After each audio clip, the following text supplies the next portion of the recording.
Chers amis téléspectateurs, bonsoir, merci de votre fidélité. Nous sommes heureux de vous retrouver pour un hors-série exceptionnel de 28 minutes consacré à l'espace. L'année 2021 a été riche en événements dans ce domaine. Premier son de la planète Mars enregistré par le rover Persévérance justement au mois de mars dernier. Premier commandant français, Thomas Pesquet, pour le HLM Orbital, qui est la Station spatiale internationale, et toujours plus de tensions géopolitiques entre puissances spatiales. Pour en parler, nous avons le grand plaisir d'accueillir la première astronaute française, Claudie Aigneret. C'était la mission Cassiopée vers la station orbitale russe Mir en 1996. Aujourd'hui, Claudie Aigneret conseille le directeur de l'Agence spatiale européenne et pousse les filles à embrasser le ciel.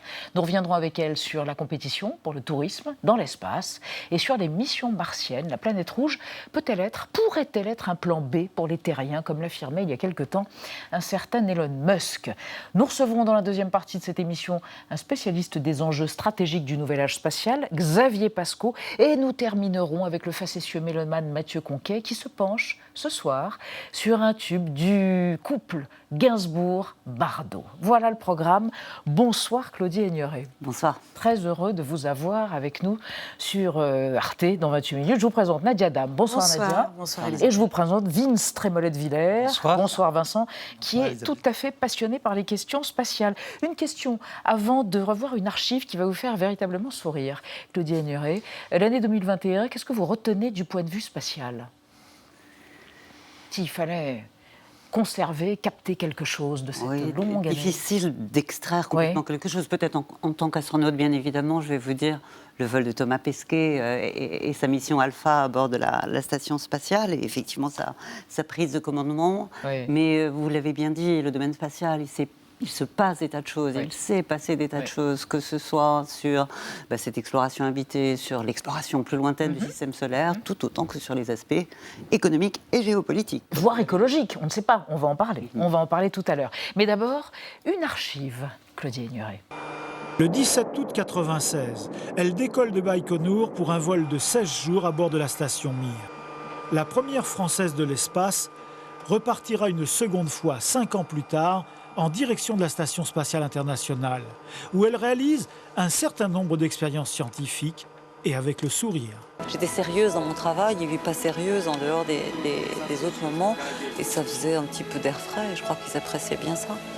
Entre-temps, elle a appris à piloter le Soyouz. Elle est devenue également la mère de Carla, une petite fille. Tu nous vois maintenant, on est dans la station. Comment tu as arrivé à rentrer dans ta maison ? Fruit de son union avec le cosmonaute Jean-Pierre Aigneret, dont elle a longtemps été la doublure professionnelle avant de l'épouser.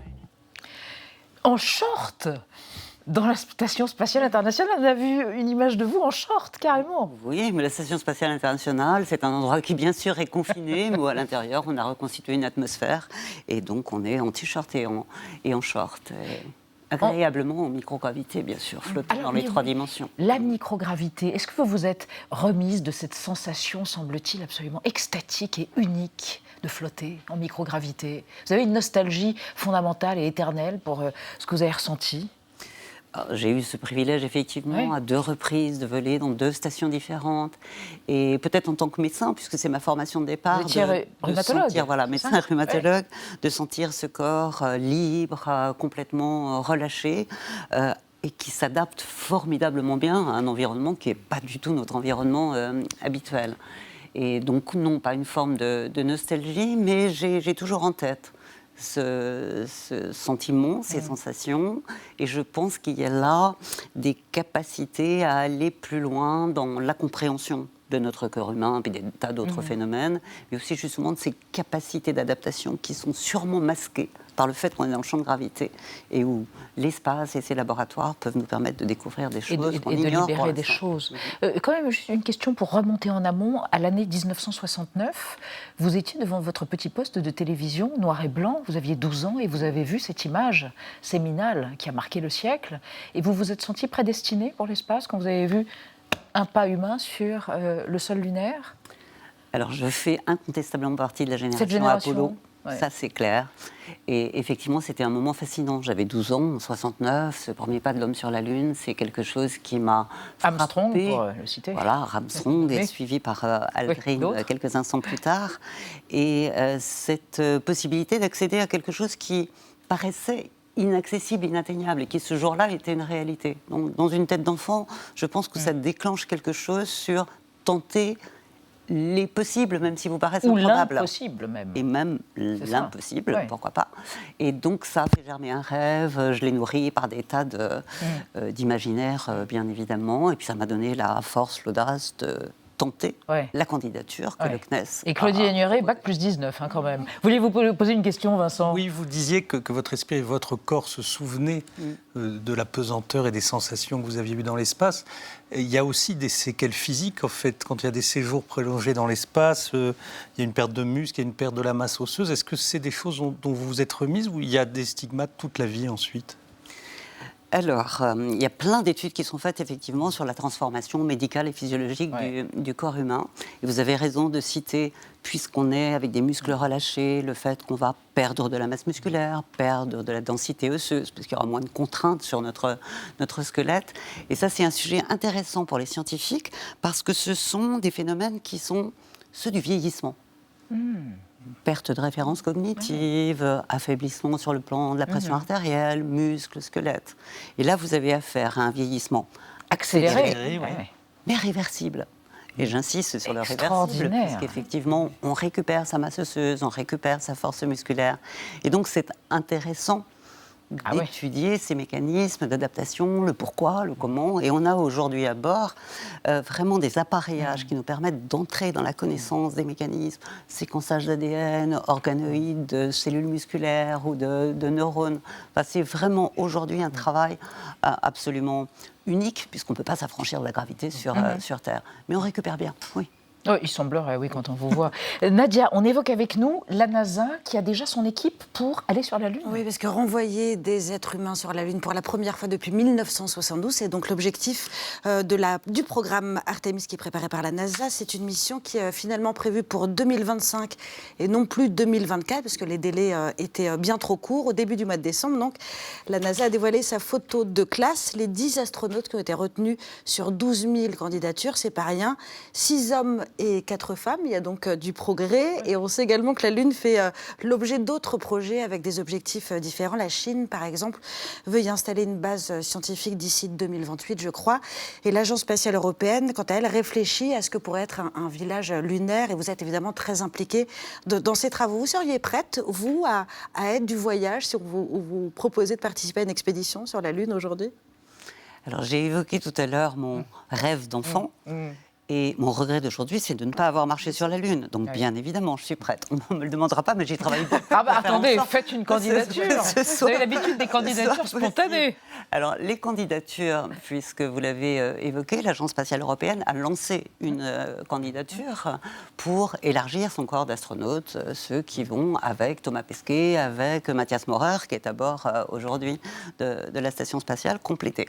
Et moi, j'ai été intéressée de voir qu'il y avait 24% de candidatures féminines, alors qu'à l'époque de 85, de ma sélection par le CNES, il n'y avait que 10% de Comment vous candidatures l'expliquez, féminines. ça ?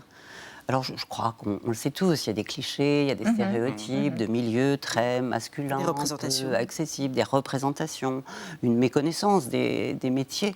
Et donc, c'est important d'avoir des modèles, des exemples inspirants. Bon, on le sait tous, Comme vous. et d'agir. Comme vous, par exemple. Je l'accepte volontiers, Oui, oui, je le oui, fais oui, oui. volontiers auprès des Oui, oui. élèves et des étudiants. Mais je crois que c'est important d'incarner un métier. Et donc, voilà, ça progresse. Mais le fait que NASA nous présente effectivement un groupe dont la diversité est mieux respectée. je Oui, trouve que et c'est la parité, parce qu'à l'époque des missions Apollo, il n'y avait que des hommes. Il y avait beaucoup de femmes clés en bas, au sol, qui créaient les logiciels et qui étaient géniales, mais il n'y avait que des mecs dans l'espace. Donc Et ça avance. ces femmes au sol, elles ont longtemps été cachées. Margaret Ce Hamilton beau et film, d'autres, hein. Hidden Femmes Figures. géniales. Maintenant, on les met Ouais. en lumière et c'est bien, parce que souvent on ignore le rôle des femmes. Et donc c'est important de les mettre en lumière. Et l'association avec laquelle vous tentez de dire aux filles, allez-y, c'est Capital Filles, n'est-ce pas ? Alors, Capital Filles, effectivement, entre des entreprises et le ministère de l'Éducation nationale pour accompagner, marrainer, présenter les métiers, parce que on peut influer sur un désir pour une orientation, mais après, il faut parfois une main tendue pour accompagner avec une forme de mentorat. Du mentorat. Donc, il y a Capital Fille, il y a bien sûr la Fondation L'Oréal aussi, qui met en lumière les femmes en sciences, et puis plein d'autres fondations. Et je suis engagée sur ces sujets, en particulier la Fondation C'est Génial, qui essaie de mieux faire connaître ce monde de l'entreprise, les industries qui, là aussi, portent des représentations qui sont souvent décourageantes pour la jeunesse. Donc, il faut changer ça. Claudie Agnuret, on va voir une mise au point sur 2021, année de l'espace, réalisée par Amira Swilem. On reparle évidemment juste après. Cet été, bien loin des plages, certains se sont offerts une petite escapade spatiale. Jeff Bezos, patron d'Amazon, et Richard Branson, à la tête de Virgin, rêvent de faire du cosmos un espace de loisirs, de devenir les pionniers du tourisme spatial. To all you kids down there, I was once a child with a dream, looking up to the stars. Now I'm an adult in a spaceship with lots of other wonderful adults looking down to our beautiful, beautiful Earth. L'espace attise les convoitises des milliardaires, mais aussi des États. Cette année, les Chinois, les Américains ou encore les Émiratis ont lancé des missions vers Mars. L'espace prend ainsi des airs de nouveau Far West. En détruisant, en novembre, l'un de ses vieux satellites, la Russie a propulsé des centaines de projectiles dans l'espace, mettant en danger des astronautes de la Station spatiale internationale et s'attirant les foudres de la communauté internationale. Les communications, le GPS, tout cela fonctionne grâce à des outils spatiaux. Les activités de la Russie sont préoccupantes, parce que c'est une menace pour les activités civiles, mais aussi parce que ça prouve que la Russie développe de nouvelles armes qui peuvent détruire des satellites. Dans cette course effrénée à l'espace, la France tente de placer ses pions. Signe que l'espace est devenu un territoire hautement stratégique, depuis la Station spatiale internationale, Thomas Pesquet a continué à murmurer à l'oreille du chef de l'État cette année. Il faut accélérer l'utilisation de l'espace en Europe. Et en France, je pense qu'on a tous les atouts. Et moi, je suis convaincu que, d'une part, il y a énormément de potentialités scientifiques, industrielles, économiques, mais il y a aussi beaucoup de synergie avec d'autres domaines. Et j'ai le sentiment que c'est que le tout début de l'aventure. Le début d'une aventure à laquelle Thomas Pesquet et Claudie Agnuret avant lui ont très largement contribué. Et comment on en est avec la pionnière, s'il vous plaît, excusez du peu. Claudie Agnuret, il y a eu un léger malaise au moment où on a vu ces milliardaires se précipiter pour monter dans leur fusée et jaillir dans l'espace. Il a beaucoup été question d'une sorte de pulsion phallique, de course, concours de zizi dans la cour de récréation. Qu'est-ce que vous en avez pensé? Non pas de ce qui était dit, peut-être de ce malaise, mais de leur compétition acharnée. Alors, c'est une compétition qui ne date pas de cet été. Hein. Ça fait quand même très longtemps qu'on entend parler de cet accès. Mais là, il y a eu une acmé avec et donc, tout a convergé à un moment donné dans cette compétition et cette course à la présence. Alors, j'appelle pas ces touristes spatiaux des astronautes, parce que voilà, c'est pas le même métier qu'un astronaute de carrière professionnelle qui mène un ensemble de missions, qui est un scientifique ou un ingénieur et qui justement fait progresser ces éléments. Il y a une chose qu'on sent, c'est l'excitation, la fascination. On l'a entendu quand on voyait Richard Branson parler pendant son vol. Je pense que ça, il faut qu'on le garde en tête. Il y a cette capacité de l'espace à inspirer, à relever le regard, à émerveiller. Et je pense que ça, il ne faut pas l'oublier, mais je ne suis pas sûre que ce soit cette forme-là. Justement, cette magie, si vous me permettez de revenir à la Lune, pourquoi il a fallu attendre 50 ans entre les pas des hommes sur la Lune et le projet d'un nouveau vol habité vers la Lune? Pourquoi autant de temps? Je crois qu'essentiellement, au moment où ça s'est passé, c'était cette course de démonstration de puissance et de démonstration de puissance politique par rapport à des doctrines. Et donc, une fois que la course a été gagnée en 69, on s'est déplacé vers de nouvelles frontières. On s'est déplacé vers d'autres enjeux. Et en particulier, on le voit bien aujourd'hui, on parle de New Space par rapport à notre espace traditionnel, avec l'entrée en jeu d'entreprises privées, des mondes économiques qui sont en train de se penser en orbite basse, en orbite lunaire. Donc voilà, c'est ça qui était une préoccupation. Et aujourd'hui, effectivement, on a acquis la maîtrise du vol habité en orbite basse sur le plan économique et des industriels en en jeu. On sent bien qu'il y a un développement important avec des nouvelles puissances. On a à peine évoqué la Chine, mais c'est un élément de l'année 2021 qui est important. Il y a une station spatiale chinoise en ce moment en orbite avec des astronautes, des taïkonautes Ah oui, on dit des taïkonautes chez eux. Voilà. Et donc aujourd'hui, on peut de nouveau dégager avec cette expertise acquise vers ces nouvelles destinations. Et la Lune, ça va être dans les années qui viennent. Mais très, très à propos de la Lune, l'Agence européenne de l'espace envisage de créer un village lunaire, c'est ça? Réfléchis à un village lunaire avec quelques dizaines d'habitants qui s'installeraient sur la Lune? Alors, l'idée, effectivement, de retourner sur la Lune, puisqu'on y est allé entre 69 et 72, c'est cette fois-ci de se poser en surface de la Lune et d'apprendre à y vivre, à y travailler, donc utiliser les ressources, pas pérennes, permanentes, mais des infrastructures plus permanentes pour pouvoir y vivre et y travailler. Préparer les étapes suivantes, qui sont bien évidemment la destination martienne, mais aussi apprendre à mieux connaître la Lune. On en connaît une partie, mais on connaît quand même très peu de choses. Connaître ou extraire? Connaître ou l'exploiter? Dans un premier temps, la Lune est une archive de notre système solaire, donc c'est important de mieux la connaître.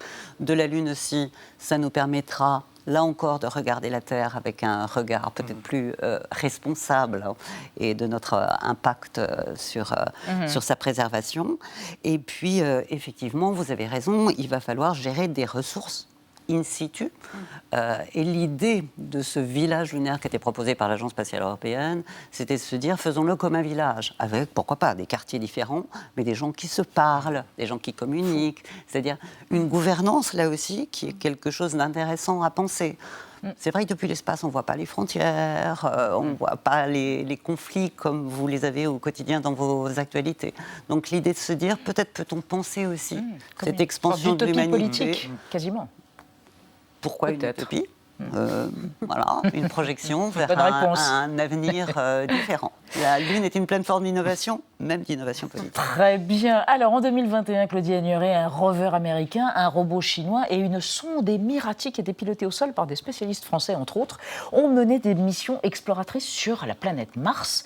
La NASA envisage même un premier vol habité vers l'étoile errante, comme disaient les Sumériens, au cours de la décennie 2030, et certains y installeraient bien des colonies humaines pérennes.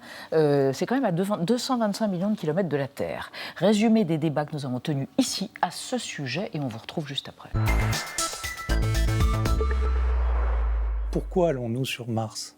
On va sur Mars pour deux raisons. La plus importante, la raison scientifique, parce qu'il y a quelques milliards d'années, Mars et la Terre étaient à peu près identiques. Un grand océan, une atmosphère. Sur Mars, l'océan, l'atmosphère ont disparu. Donc, mieux comprendre Mars, ça nous permet de mieux comprendre la Terre. Et en même temps, on sait que Mars a été habitable à ce moment-là. Alors, il y avait peut-être dans cet océan des bactéries, des choses comme ça. Et c'est pour ça qu'on va aller gratter le sol de Mars, faire des carottes. Il y a un delta, manifestement une ancienne rivière, donc des argiles. Et probablement, s'il y avait de la vie à ce moment-là, eh bien, les vestiges de cette vie sont dans ces argiles. Et ce que nous allons prélever. Donc, on va récolter des échantillons que d'autres vont aller récupérer, c'est ça ? Sur une mission ultérieure. Sur une autre mission ultérieure. Et ça donne bien la mesure des difficultés qu'il va y avoir à imaginer une base martienne avec des hommes, par exemple. Parce que là, on se rend bien compte que la NASA, pour lequel le programme martien, il a commencé de façon effective dans le milieu des années 70. Ils ont fait les premières missions après la Lune. Ils ont vraiment des ambitions très complètes avec créer des sources d'énergie sur Mars, ramener des échantillons, envisager de voir comment on peut créer un minuscules biotopes, etc., etc. Et tout ça sur une très longue durée. On se rend bien compte que Mars est compliqué et c'est long et c'est coûteux. Qu'est-ce que ça vous inspire quand vous voyez qu'Elon Musk, qui envoie des fusées, considère que Mars est une planète B, un plan B? Un ennemi politique. C'est-à-dire que ça va devenir un isolat offshore, comme vous dites. Oui, c'est typiquement l'idée. C'est pas un projet moderne, c'est un projet, disons, tout à fait... C'est pas un projet moderne. Non, c'est moderne. Quand on avait un projet moderne de conquête de l'espace, c'était pour tout le monde. Là, c'est pour quelques personnes, qui nous ont d'ailleurs laissé tomber. C'est la continuation pour quelques-uns, du reste, ce qui reste du projet moderne de conquête de l'espace. Pour moi, c'est vraiment ce qui me fait trembler. L'idée que, justement, la Terre étant disparue, finalement, vous nous débarrassez de la Terre, et nous serons sur Mars dans une espèce de colonie artificielle. C'est assez terrifiant. la colonisation. Il se trouve que Elon Musk est motivé par ça. Et il n'y a pas grand monde qui est motivé par ça. Lui, sa logique, c'est pas de dire il faut qu'on aille vivre dans un paradis là-bas. C'est l'enfer là-bas. Enfin, c'est très compliqué pour un humain de vivre. C'est pas du tout une planète B. C'est pas ça qu'il veut dire. Parce que sa motivation, un peu science-fiction, c'est de dire si il faut qu'on s'installe progressivement sur plusieurs planètes. Comme ça, s'il y a une catastrophe énorme, une astéroïde gigantesque qui fait exploser la Terre, eh bien, l'humanité ne disparaîtra pas. Alors, c'est une volonté à long terme. Claudie Agneray, on a vu le sociologue Bruno Latour assez en colère en disant Elon Musk est mon ennemi politique et dénonçant l'escapisme, cette manière assumée par le capitalisme de dire quittons la Terre, allons sur Mars. Et du point de vue de Bruno Latour, c'est une façon de consacrer de l'argent qui aurait pu être consacré à lutter contre le dérèglement climatique et l'extinction de la biodiversité. Quelle est votre position par rapport à ça ? Alors déjà, je vais peut-être agrandir le sac de la discussion, hein, parce que aller dans l'espace, c'est pas uniquement les propositions visionnaires d'Elon Musk. En fait, ils sont peu nombreux. C'est ce qu'on a entendu de parler de cette colonisation de Mars. Moi, je reprends ces éléments de recherche scientifique, de continuer à explorer, découvrir, dépasser les frontières. Et ça, c'est un but tout à fait louable, avec des sondes automatiques et puis avec l'homme, justement, là aussi, pour dépasser ces limites. Mais sans parler de colonisation, de terraformation de la planète, et en tout cas pas d'abandonner notre planète. L'espace, il sert aussi justement à mieux agir, comprendre, évaluer notre planète et ses évolutions. Ça, c'est tout ce qui est cet espace utile, ces constellations, c'est l'observation de la Terre qui nous permet de mieux connaître et de comprendre d'où vient la vie gérer. aussi. Alors, l'objectif scientifique, effectivement, qui a été évoqué, découvrir si quelque part il n'y a pas des traces de vie. Alors, la planète Mars, qui n'est pas une étoile, les Sumériens s'étaient trompés à l'époque, c'est une planète. Ah oui, j'avais quelques excuses. La planète Mars, peut-être, recèle effectivement en profondeur. Et c'est cette belle mission aujourd'hui de collecte d'échantillons, puis ce retour d'échantillons potentiels dans quelques années. À ce propos, Claudie Agneray, l'astrobiologiste Nathalie Cabrol évoquait un problème éthique en disant il est possible que des explorations sur Mars, où on essaye de voir des traces de vie d'il y a plusieurs milliards d'années, vont contaminer le lieu, et c'est un problème à prendre en compte. A-t-elle raison ? Il est pris en compte. Il est pris en compte. Vraiment, essayer d'éviter toute contamination effectivement terrestre quand on va dans ce domaine de l'exploration, quelle que soit la sonde qu'on envoie. Vraiment, je crois qu'il n'y a aucune... C'est fait avec des gants ? C'est fait plus qu'avec des gants, évidemment. Donc on arrive à atteindre Mars et à envoyer une sonde, un robot. Quand est-ce qu'on pourra y envoyer des hommes ? Alors, je ne vais pas vous donner de date, parce que personne ne sait la dire aujourd'hui. Ce que je vais attendre, c'est cette mission de retour d'échantillons prévue pour la fin de cette décennie, qui consistera à ramener, faire repartir de Mars, qui n'a jamais été fait pour l'instant, quelques kilogrammes. Donc, quand on parle d'expédition habitée, ça veut dire déposer des tonnes et faire repartir des tonnes avec du carburant qui va être nécessaire. Donc, on ne sait pas faire pour l'instant. Aujourd'hui, vous avez évoqué les problèmes de la physiologie humaine, on a à peine évoqué les radiations. Alors, bien évidemment, les radiations sur un voyage lointain pour aller vers Mars. Et puis là-bas, il va falloir se débrouiller, respirer, s'alimenter, avoir de l'énergie, être autosuffisant et autonome, ce qu'on ne sait pas gérer aujourd'hui. Donc c'est quand même encore très loin, mais je crois que ça fait partie de notre destinée de continuer à aller plus loin et d'essayer d'explorer. Mais tout ce qu'on apprendra à gérer l'énergie, gérer des ressources finies, gérer l'eau, faire de l'économie circulaire pour qu'il n'y ait pas de déchets. Tout ça, ce sont quand même des problématiques actuelles qu'on a au sol. On parlait tout à l'heure de plateformes d'innovation. Ces destinations sont aussi des innovations pour nos enjeux terrestres. On va parler du tourisme spatial. On a commencé un tout petit peu à l'aborder tout à l'heure, avec des hôtels sur la Lune peut-être, ou des vaisseaux proposant des croisières interstellaires. Va-t-il voir le jour à l'horizon de 2030, ce tourisme spatial ? Avec quelles implications écologiques, sociales, philosophiques ? Résumé des débats que nous avons eus à ce propos ici, avant d'en parler avec vous. Bezos, Branson et Musk ont le même objectif, les mêmes ambitions ? Disons que c'est une compétition, coopération en même temps, puisqu'ils s'autocongratulent. Chacun il félicite bravo pour votre vol, etc. Bon. Mais surtout, c'est qu'ils veulent bâtir une infrastructure. C'est-à-dire que Jeff Bezos a fait un parallèle entre Amazon et ce qu'il faisait dans l'espace. Il a dit, moi j'ai pu vendre. j'ai pu développer Amazon parce qu'il y avait une infrastructure qui existait qui s'appelait les routes et la poste. Et en fait, leur idée, c'est de faire les routes et la poste dans l'espace. C'est-à-dire que quand les gens vont vouloir faire du business dans l'espace ou faire des colonies, Lune, Mars ou les colonies orbitales, il faudra qu'il y ait une infrastructure de déplacement présente et peu chère. Donc c'est vers ça qu'ils vont à long terme. Est-ce que vous pouvez nous raconter à la fois les sensations, la contemplation? Le décollage, bien sûr, c'est assez éprouvant. Et je pense qu'hier, ils ont un décollage un peu comme celui que j'ai ressenti, avec une accélération de 3 à 4 G. Donc on est vraiment tassé sur son siège, ça vibre beaucoup, il y a beaucoup de bruit. Et puis au bout de 9 minutes, on arrive à 200 km et on arrive à 28 000 km à l'heure. C'est-à-dire qu'on tourne autour de la Terre et à ce moment-là, on est libéré de la fusée et on est en apesanteur. Donc on flotte dans l'espace et c'est un sentiment vraiment très agréable. Et qu'est-ce qu'on voit ? Alors, on voit la Terre avec toutes ces couleurs qui sont extrêmement riches, mais on voit la hauteur de l'atmosphère qui fait 100 km. Et ça, c'est une chose qui est assez impressionnante.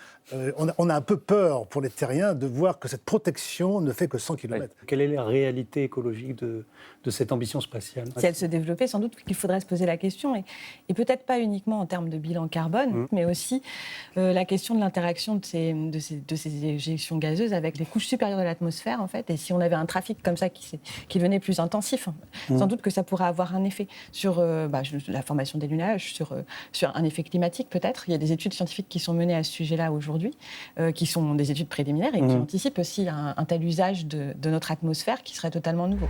Il y a cette partie qui peut être parfaitement agaçante de se dire ce sont des milliardaires qui font joujou parce qu'ils en ont les moyens et ce sont des gens riches qui profitent de ça et ça fait beaucoup d'empreintes de carbone à la surface pour aller envoyer 4 personnes dans l'espace. On peut le voir comme ça, mais en même temps on peut aussi voir cette image de la même manière où on voyait Blériot s'élancer de manière un petit peu maladroite avec son avion, comme la transition d'une civilisation qui appartient à la Terre vers une civilisation qui sera interplanétaire très rapidement. Donc plus tard, tout le monde pourra aller dans l'espace. Tout le monde ou presque. C'est quelque chose qui va se démocratiser. Pour le moment, ce n'est pas encore le cas.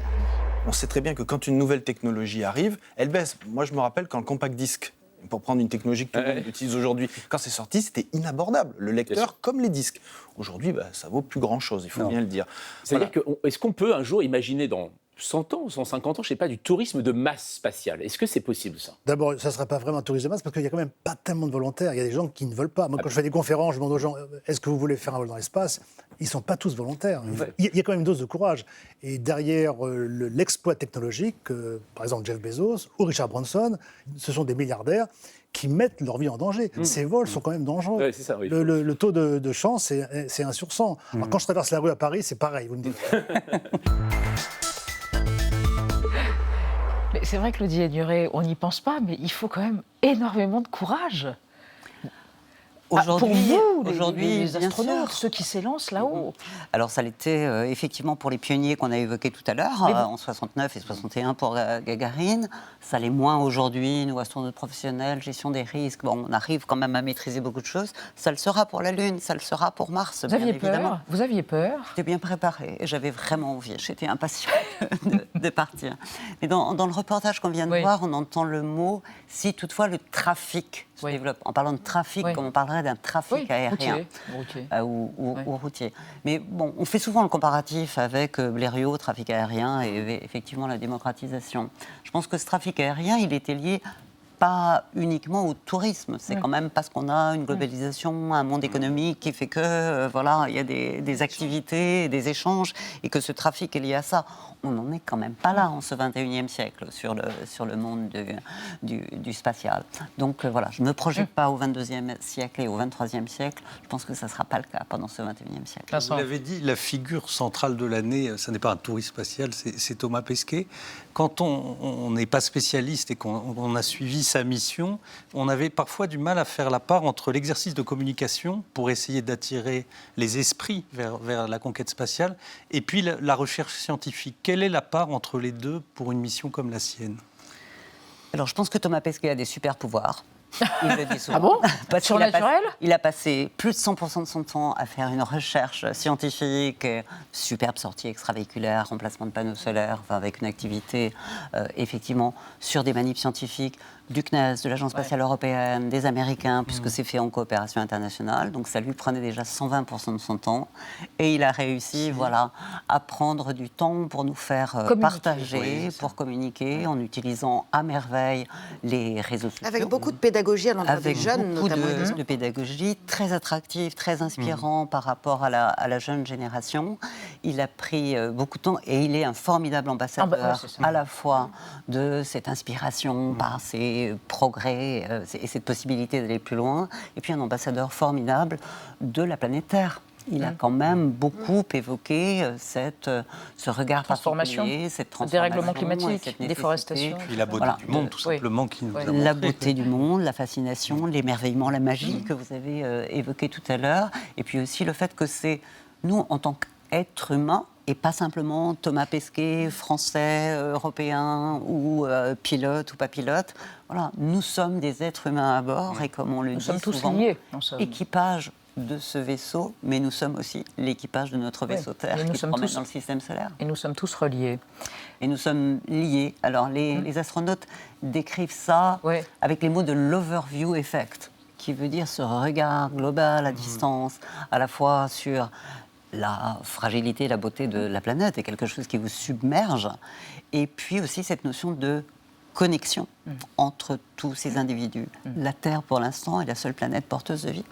Entre le vivant, humain et non humain, précisons-le. On va accueillir Xavier Pasco, puisque l'espace est devenu le lieu d'une affirmation de puissance à la fois symbolique et concrète pour ses principaux acteurs, Amérique, Russie, Chine, Inde, Europe.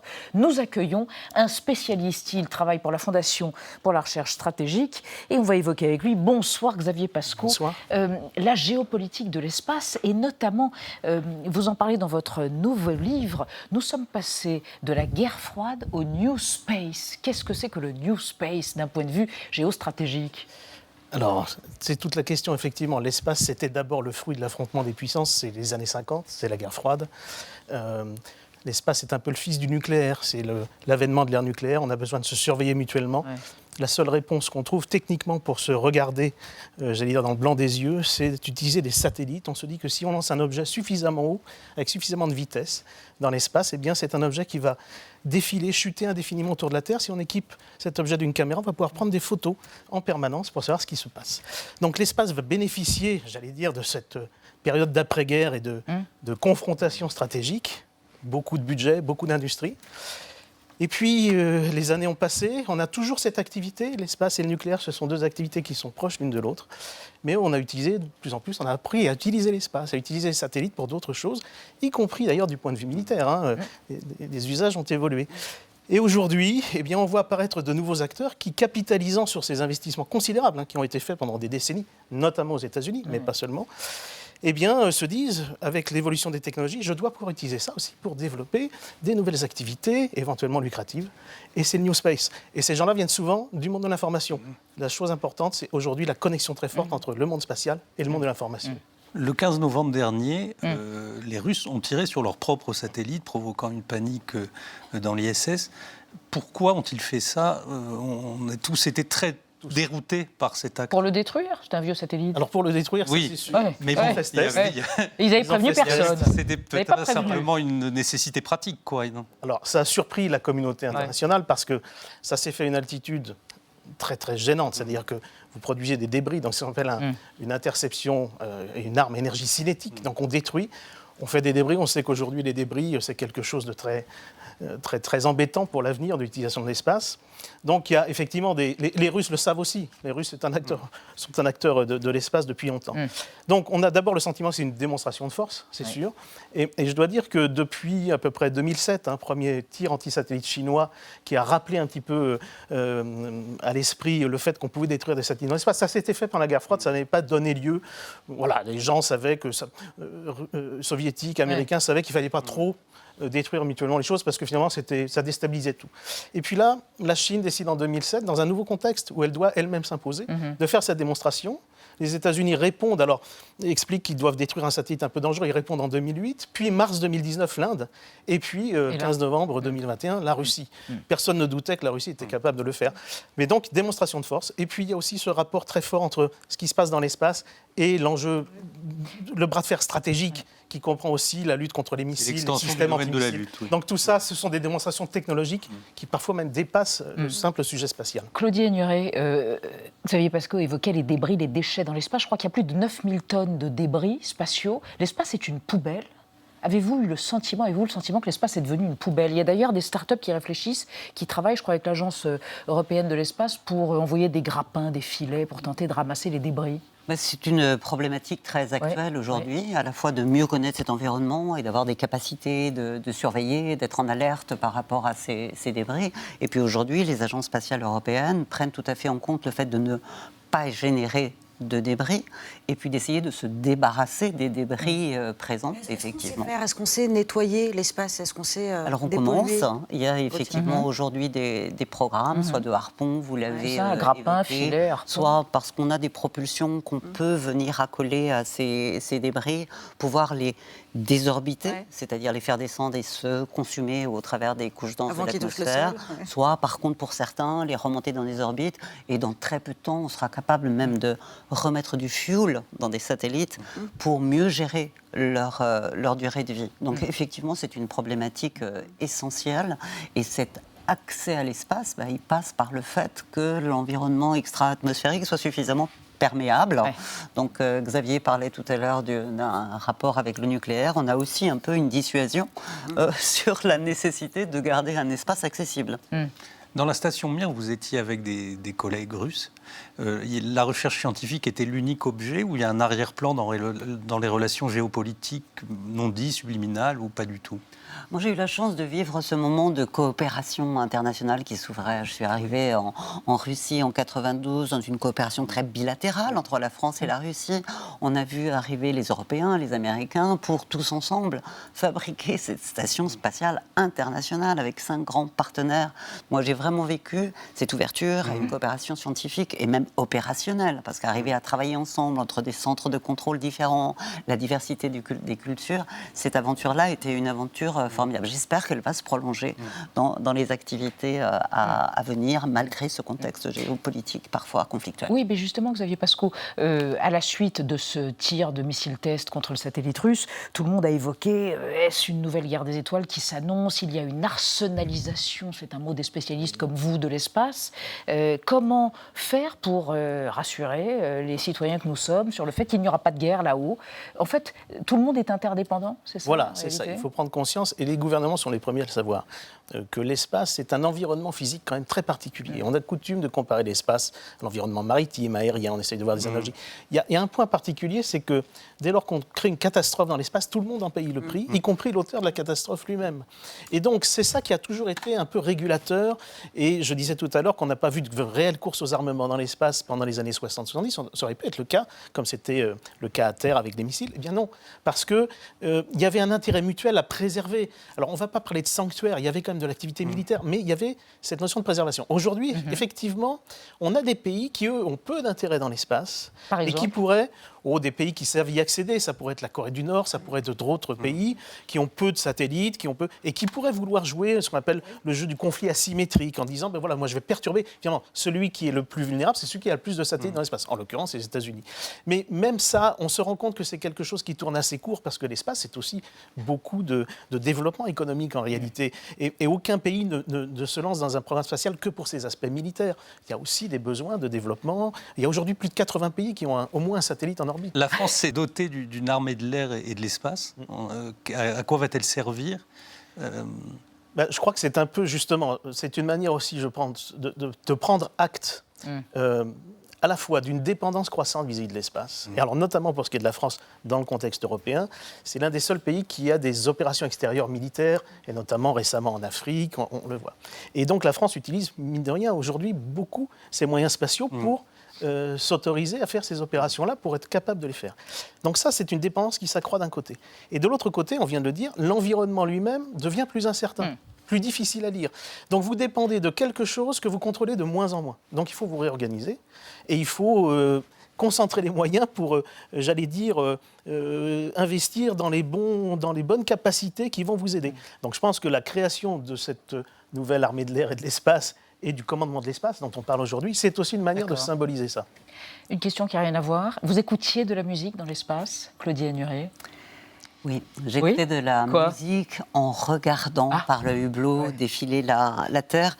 Et peut-être pour compléter tout ce qui vient d'être dit, redonner aussi à l'espace cette capacité de fascination, découverte de connaissances. Il faut imaginer aussi qu'on est là au service de la recherche. On a des sondes qui sont parties, Bepi Colombo, vers Mercure, vers le Soleil.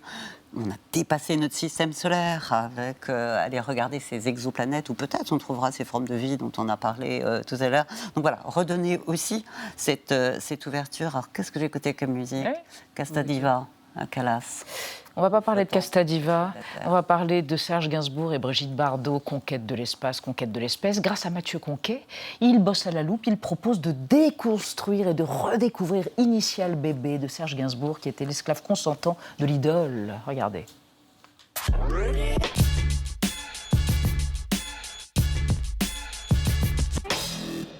À la loupe, aujourd'hui, une chanson chargée de larmes et de lettres, Initials Biggie.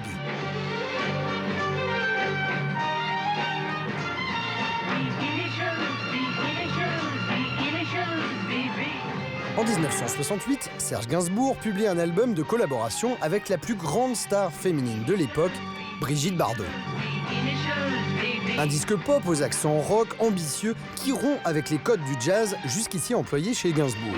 On y retrouve des chansons bien connues telles que Ford Mustang, On se fait des langues en Ford Mustang et bang, ou encore Comic Strip. Viens petite fille dans mon comic strip. Entre Gainsbourg et Bardot, la collaboration artistique se double d'une histoire d'amour réelle. Mais la chanson-titre qui ouvre le disque est composée après la séparation du couple. Dans le chagrin de la rupture, Serge Gainsbourg écrit une déclaration d'amour pleine de clins d'œil personnels. Elle avança et prononça ce mot, Almeria. Pour cette lettre d'adieu en chanson, Serge Gainsbourg emprunte ses premiers mots à l'un de ses auteurs favoris. Ainsi, le poème 32 des Fleurs du Mal de Baudelaire, Une nuit que j'étais près d'une affreuse juive, devient ici Une nuit que j'étais à me morfondre dans quelques pubs anglais du cœur de Londres. Une nuit que j'étais à me morfondre dans quelques pubs anglais du cœur de Londres. Côté musique, afin de décrire la femme nouvelle qu'incarne Brigitte Bardot dans son époque, Gainsbourg emprunte à une composition célèbre du répertoire romantique, la Symphonie du Nouveau Monde. Une œuvre chargée, elle aussi, de nostalgie. En effet, son compositeur, le tchèque Anton Dvořák, l'a composé peu de temps après son arrivée en Amérique pour évoquer son pays natal, la Bohème. Quelques années plus tard, certains souligneront que Serge Gainsbourg s'était sans doute inspiré d'une autre chanson parue un an plus tôt en Irlande, appuyée des mêmes violons nostalgiques.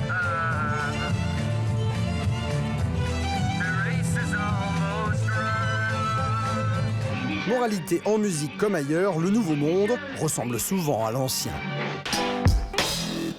Eh bien oui, mais le nouvel espace ne ressemble pas à l'ancien espace, donc ça contredit. Mathieu Conquet, merci à tous les deux d'avoir participé à ce hors-série. Merci Claudie Aigneret, merci Xavier Pasco. Je renvoie à votre ouvrage que l'on voit derrière moi, Le Nouvel Âge spatial de la guerre froide au New Space, publié aux éditions du CNRS. Merci encore. On se quitte avec un clin d'œil à vous, Claudie Aigneret, et vos rêves lunaires. Fly Me to the Moon, c'est Frank Sinatra, bah bien sûr. À demain 20h05, tchuss. Fly me to the moon, let me play among the stars, and let me see what spring is like on